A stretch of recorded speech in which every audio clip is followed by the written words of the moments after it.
నమస్తే అండి. అసలే ట్రేడింగ్ అంటే లాస్‌లు 95% పీపుల్ అని చెప్తూ ఉంటారు.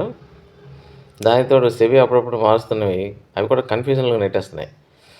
ఒకసారి మీరు చూస్తే ఇప్పుడు వెయిటెడ్ యావరేజ్ 315 నుంచి తీసుకుంటది ఆ వాల్యూ 40 వరకు 340 వరకు ఉంటది. అప్పుడు మీరు ఫ్రెష్ ఆర్డర్స్ పెట్టుకోవచ్చు, క్యాన్సిల్ చేసుకోవచ్చు చెప్పింది. కానీ ఏమవుతుంది 315 కల్లా స్క్రీన్ మీద ఆ వాల్యూస్ కదలడం ఆగిపోతాయి. ఒక్క పీ&ఎల్ మాత్రమే అది లాస్‌లోకి వెళ్తుందా, లాభంలోకి వస్తుందా అన్నది మనకు కనిపిస్తూ ఉంటది స్క్రీన్ మీద.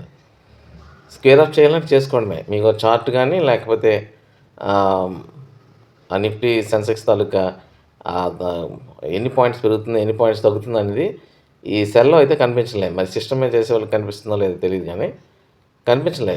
చాలా కన్‌ఫ్యూజన్. అది కనిపిస్తూ ఉంటే మరి ఈ లెవెల్ వరకు వెళ్ళొచ్చేమో అన్నది ఒకటి మనకి ఆ వాల్యూస్ కనపడుతుంటే మనకు అర్థమవుద్ది. ఆ వాల్యూస్ కూడా కనిపించవు. అసలు డిమాండ్ ఎంత, సప్లై ఎంత ఇవన్నీ ఏమీ కనిపించడం లేదు సెల్‌లో. చార్ట్ కనిపిస్తుంది కదా! ఏదైనా కనిపించడానికి. ఇక చార్టే కనిపించడంలే. దాంతోనేంటంటే కన్‌ఫ్యూజన్‌లో ఉంటుంది. మరి ట్రేడ్ చేసేవాళ్ళు హయ్యర్ లెవెల్‌లో చేసేవాళ్ళు ఎలా చేస్తున్నారో తెలీదు. ఒకవేళ ఇదే 315 నుంచి పొజిషన్ తీసుకొని గనక అంటే ఫ్రెష్ పొజిషన్స్ 315 దాకా తీసుకోగలిగే వీలుంటే పెద్దవాళ్ళకి అంటే హెడ్జ్ ఫండ్స్ గానీ, లేకపోతే ఈ ఆల్టర్నేటివ్ క్లయింట్స్ గానీ వాళ్ళు గనక తీసుకుంటే నిఫ్టీ, సెన్సెక్స్‌ని వాళ్ళు ప్రభావితం చేయగలుగుతారనమాట. అలాంటప్పుడు ఏమవుద్ది మనం బ్లైండ్ డార్క్‌లో ఉండిపోతాం. అక్కడ ట్రేడ్ అనేది పోద్ది. కాబట్టి ఇప్పుడు సెబీ ఏం చేయాలి? ఎన్ఎస్ఈ ఏం చేయాలంటే ఖచ్చితంగా 315 340 వరకు స్క్రీన్ ఉంచితే వచ్చే నష్టమే ఉంది. స్క్రీన్ ఉంచొచ్చు కదా!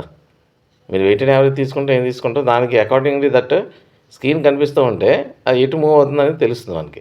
ఆ మూవ్‌మెంటే చూపించకపోతే చాలా ఇబ్బందికరంగా ఉంది.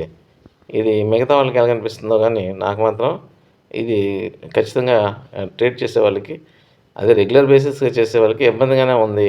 ఇంట్రాడే చేసేవాళ్ళకి అనేది మాత్రం నాకనిపిస్తుంది. మరి మీరేమంటారో మీ తాలూకా అభిప్రాయాన్ని మీకు వీలుంటే ఖచ్చితంగా తెలియజేయండి. Thank you.